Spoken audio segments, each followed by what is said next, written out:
Assalamualaikum warahmatullahi wabarakatuh. Perkenalkan, nama saya Muhammad Bersadi, NIM 223544, Prodi Manajemen era 12 semester 5. Oke, di sini saya akan menjelaskan materi yang berjudul tentang kompensasi.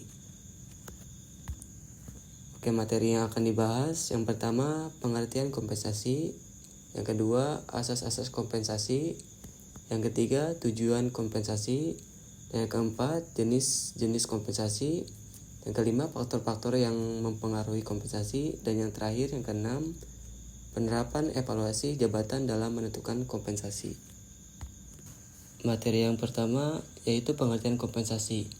Nah, menurut Gary Dessler, kompensasi adalah sebuah bentuk pengajian atau ganjaran mengalir kepada pegawai dan timbul dari kepegawaian mereka.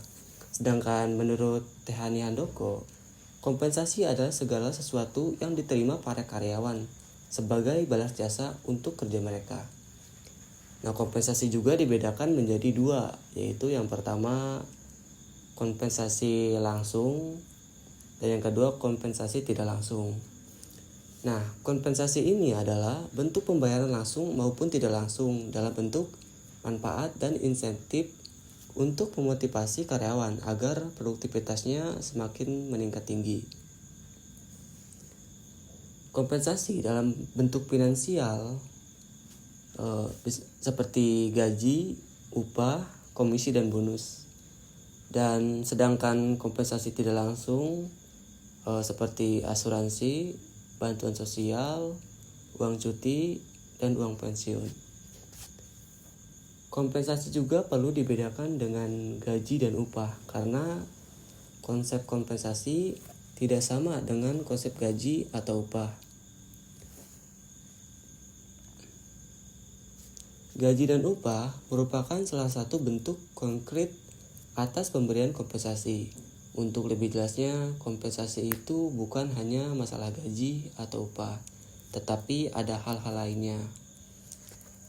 Menurut Thomas H.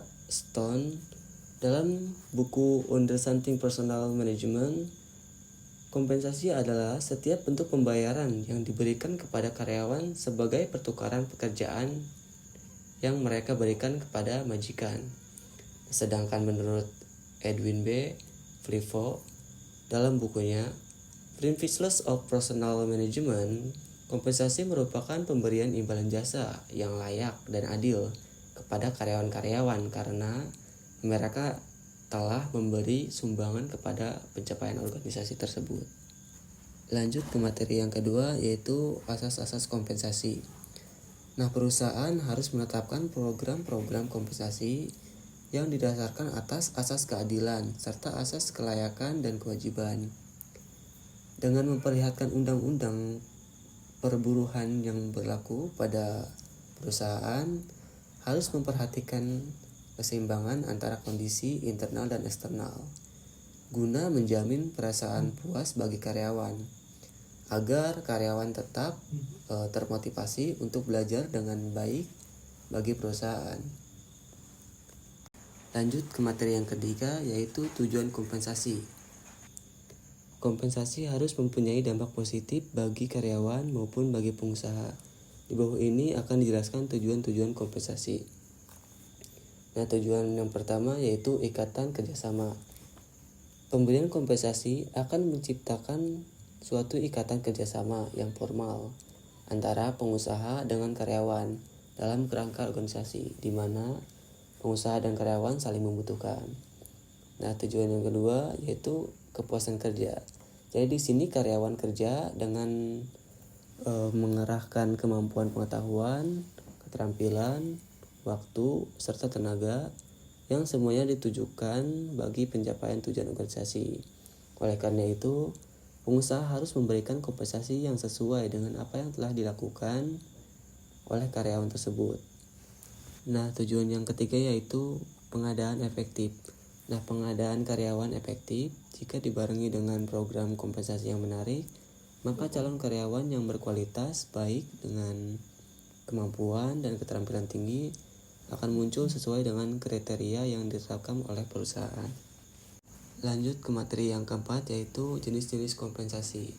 Nah, dalam jenis-jenis kompensasi ini terbagi menjadi dua, yaitu kompensasi dalam bentuk finansial, yang kedua kompensasi dalam bentuk non-finansial. Kompensasi finansial dibagi menjadi dua bagian, yaitu kompensasi finansial yang dibayarkan secara langsung seperti gaji, upah, komisi, dan bonus. Kompensasi finansial yang diberikan secara tidak langsung seperti tunjangan kesehatan, tunjangan pensiun, tunjangan hari raya, dan lain-lain.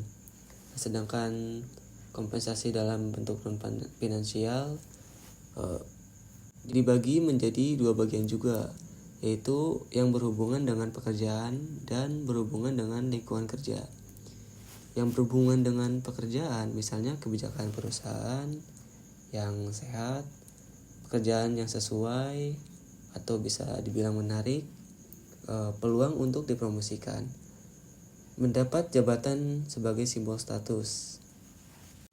Lanjut ke materi yang kelima, yaitu faktor-faktor yang mempengaruhi kompensasi. Nah, dalam faktor-faktor yang mempengaruhi kompensasi ini terdapat menjadi 6 poin. Yang pertama, penawaran dan permintaan tenaga kerja.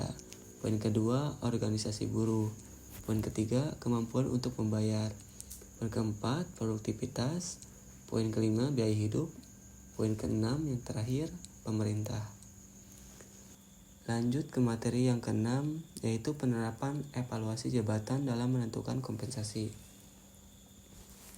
Sebagaimana evaluasi jabatan adalah suatu proses analisis dan penilaian jabatan tertentu untuk meningkatkan tingkat balas jasa dengan struktur gaji atau upah yang adil dan layak. Nah, dalam evaluasi jabatan terdapat 3 langkah-langkah. Yang pertama, menentukan faktor jabatan yang akan dimulai. Yang kedua, menentukan tingkat-tingkat dari bobot tiap faktor jabatan dan batasannya. Oke, mungkin cukup sekian pemaparan materi kompensasi dari saya. Kurang dan lebihnya saya mohon maaf. Wabillahi taufiq wal hidayah. Wassalamualaikum warahmatullahi wabarakatuh.